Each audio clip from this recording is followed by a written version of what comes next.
Assalamualaikum warahmatullahi wabarakatuh. Salam dan bahagia Bapak Ibu Guru Penggerak.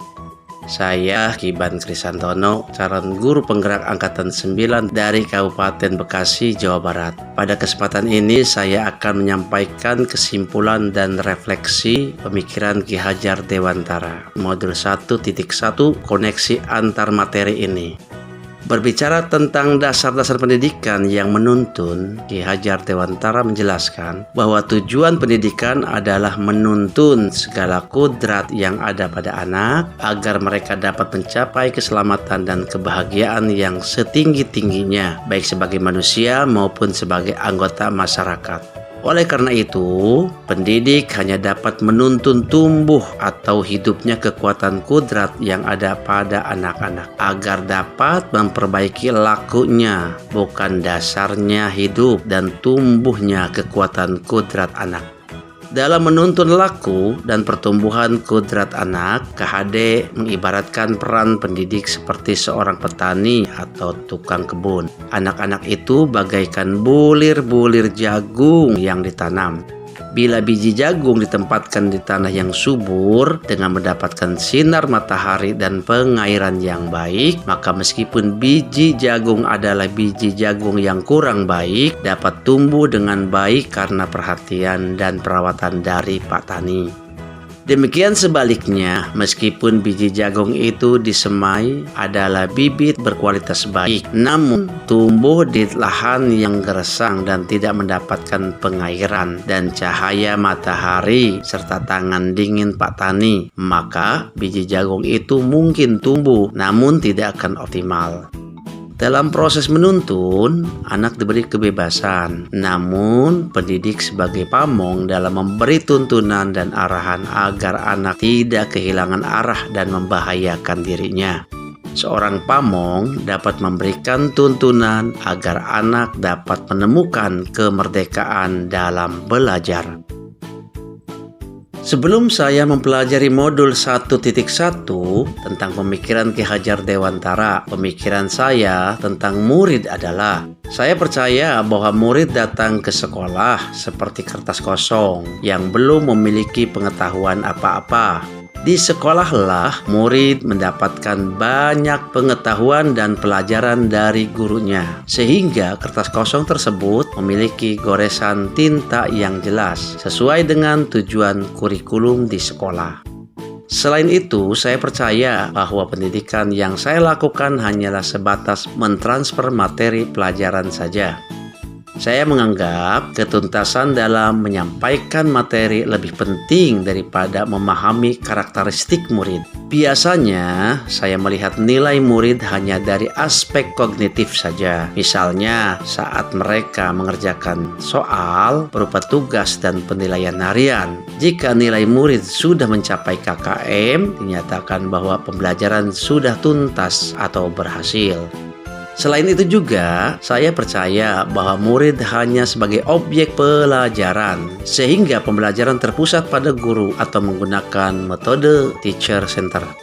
Sebelumnya, saya tidak peduli apakah murid sudah benar-benar paham apa yang saya ajarkan atau tidak, karena fokus utama saya adalah pencapaian materi. Mengingat materi yang saya ajarkan cukup padat dan banyak tiap semesternya. Saya pun hanya meminta siswa membaca, menyimak, mengisi lembar kerja siswa tiap pembelajaran yang saya ajarkan, tanpa memikirkan apakah setiap pembelajaran tersebut dapat dipahami sepenuhnya atau tidak, sehingga saya pun sering merasa gagal dan mengeluh jika banyak murid yang tidak tuntas setelah melakukan evaluasi. Setelah saya mempelajari modul 1.1 tentang pemikiran Ki Hajar Dewantara, saya menyadari bahwa pemikiran saya tersebut tidak tepat dengan pemikiran Ki Hajar Dewantara. Ternyata, murid bukanlah kertas kosong yang bisa digambar sesuai keinginan saya. Pendidikan bertujuan untuk menuntun, memfasilitasi, atau membantu murid untuk menebalkan garis samar-samar agar dapat memperbaiki lakunya untuk menjadi manusia seutuhnya. Ternyata setiap murid telah memiliki bekal pengetahuan dan bakat sendiri. Namun potensinya tersebut perlu saya latih dan saya kembangkan hingga mereka dapat menguatkan kodrat alamnya dengan baik. Seharusnya saya melakukan proses pembelajaran secara menyeluruh, bukan hanya aspek kognitif saja, namun juga aspek efektif, psikomotor, spiritual, sosial, dan budaya. Murid bukanlah objek pembelajaran, melainkan subjek pembelajaran. Artinya, murid memiliki kebebasan berekspresi, mengemukakan pendapat, dan berkreasi sesuai dengan metode atau model pembelajaran yang tepat. Guru seharusnya sebagai fasilitator dalam proses pembelajaran.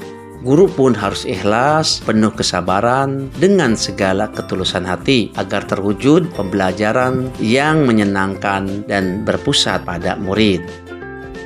Setelah itu, saya harus mempelajari karakteristik murid karena setiap anak dilahirkan unik dengan kelebihan dan kekurangannya masing-masing. Saya harus menghargai setiap karakter murid, berikan kesempatan mereka untuk tumbuh sesuai dengan kodratnya.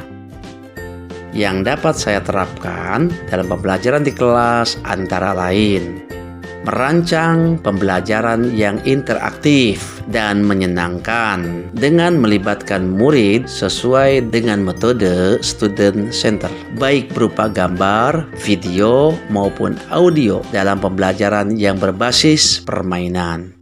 Berikutnya, saya akan menerapkan pembelajaran abad 21 yang sesuai dengan pemikiran Ki Hajar Dewantara, yaitu berpikir kritis, kreatif, komunikasi, dan kolaborasi dengan berpegang teguh pada konsep memerdekakan anak. Pembelajaran tidak lagi menuntut, tapi menuntun, karena tugas guru adalah memberi tuntunan atau arahan yang baik kepada murid, berusaha menjadi teladan bagi murid baik dalam perkataan dan perbuatan. Selanjutnya, saya harus mengenali karakter dan latar belakang murid dengan menjalin komunikasi yang baik. Demikian kesimpulan dan refleksi tentang pemikiran Ki Hajar Dewantara yang dapat saya buat. Semoga video ini menginspirasi bagi Bapak Ibu pejuang pendidikan. Salam dan bahagia Bapak Ibu guru penggerak. Wassalamualaikum warahmatullahi wabarakatuh.